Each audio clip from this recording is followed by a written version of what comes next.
Ladies and gentlemen, I'm going to make a case today, and by the end of it, whether you came in believing or skeptical, you are going to feel the weight of evidence that something extraordinary is being withheld from us. Not maliciously, not cruelly, but withheld nonetheless. And the name of what is being withheld is Titanic II. Close your eyes for 10 seconds. Picture the bow, picture the wind, picture the specific expression on a 23-year-old face looking out at the Atlantic Ocean like it belonged to him. Now picture that same face at 51. What has it lived through? What has it learned? What would those eyes look like standing at the same bow 51 years into the specific kind of life that only someone who should not have survived gets to live?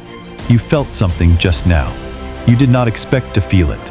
And that involuntary, unexpected, completely unasked for feeling is Exhibit A in the case for Titanic II. Exhibit B. James Cameron waited 12 years between Titanic and Avatar. 12 years of the industry telling him nobody would spend 3 hours watching blue aliens on a planet nobody had heard of. He spent $500 million. He invented the technology needed to make his vision real. He opened Avatar in December 2009, and it earned $2.9 billion and became the highest-grossing film in cinema history and proved every single doubting voice wrong with the specific mathematical certainty of a 10-digit box office number. What does a man who has done that twice do when he says a story is complete? He is not lying. He believes it. He also believed nobody would wait 12 years for Avatar. James Cameron's certainty has been wrong before, and it has never cost him anything when it was. Exhibit C. The original Titanic earned $2,201 million in 1997. Not in 2024 inflation-adjusted dollars. In 1997 dollars. At a time when a $100 million budget was considered irresponsibly enormous, and a 2-hour 43-minute running time for a disaster romance was considered commercial suicide, it sits today as the 4th highest-grossing film in cinema history. It won 11 Academy Awards. It launched the careers of 2 of the most decorated performers of the last 3 decades, and not a single sequel has been made. In a Hollywood where the 4th sequel to a film about a man who drives fast cars has earned over $1 billion, the 4th highest-grossing film in cinema history has never had a follow-up.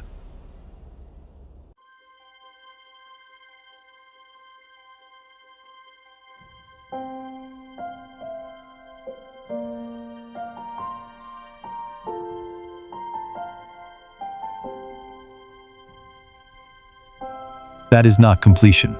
That is restraint. And restraint has an endpoint. Exhibit D. Leonardo DiCaprio has never once publicly ruled out returning to Jack Dawson. Not in a single interview, not in a single press conference, not in a single social media post. In an era where actors are asked about every possible return at every possible promotional event, DiCaprio has maintained a specifically careful silence about Jack Dawson that is different from his silence about other characters. He plays this character close to his chest in the specific way of someone who has not decided yet, not someone who has decided no.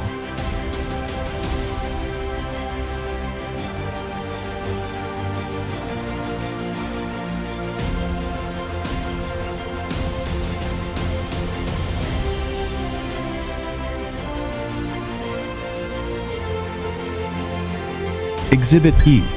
Kate Winslet in 2024 publicly stated that she and DiCaprio cry every single time they watch Titanic together. 2 of the most accomplished professionals in Hollywood, multiple Oscar winners, people who have made hundreds of films between them, and they cry every single time. That is not nostalgia, that is unprocessed feeling. And unprocessed feeling is the raw material from which every great film is made. Exhibit F. Cameron himself, in a moment of candor that the internet has never fully recovered from, admitted that Jack Dawson could have survived on the door. He commissioned a scientific study. The study confirmed it. The door had enough buoyancy. And the argument that this was a creative choice rather than a physical impossibility retroactively changes everything about the ending. Jack did not have to die. Cameron chose it. And if Cameron chose it, Cameron can unchoose it. In a story set in the present day, decades after the sinking, no retcon is required, no resurrection, no miracle. just a man who should have died and somehow did not, which is also, historically, exactly who Jack Dawson always was. Exhibit G, the AI fan trailers. Hundreds of them, millions of views. Studios track this data. Studios have entire departments whose specific function is monitoring organic audience demand for intellectual property they own. When AI fan trailers for a film that has no official sequel in development generate millions of views, that is not noise. That is the market performing without being asked to perform.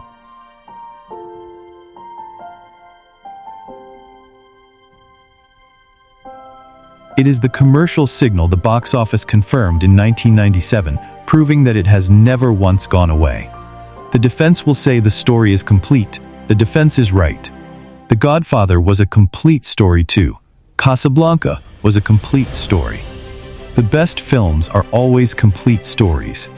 And great filmmakers sometimes return to complete stories and find something that was never missing.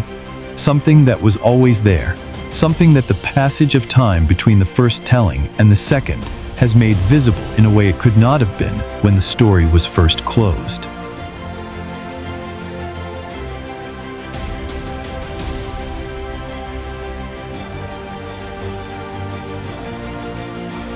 James Cameron made Titanic. James Cameron swore a blood oath to make Alita II. James Cameron is writing Terminator 7 from scratch. James Cameron is one of the most commercially ambitious and creatively restless filmmakers who has ever drawn a breath. And somewhere, in an Austin, Texas house 3 miles from Robert Rodriguez, in the man who built the technology to create Avatar, in the filmmaker who admitted the door was big enough, the specific creative thought that produces Titanic II is either forming or already formed. No sequel has been announced. No green light exists. No casting has been confirmed. The case remains open, and in a courtroom where the evidence is a $2 billion opening weekend and two 51-year-old Oscar winners who cry every time they watch themselves together on screen, the prosecution rests confident in the verdict. The door was big enough. It always was.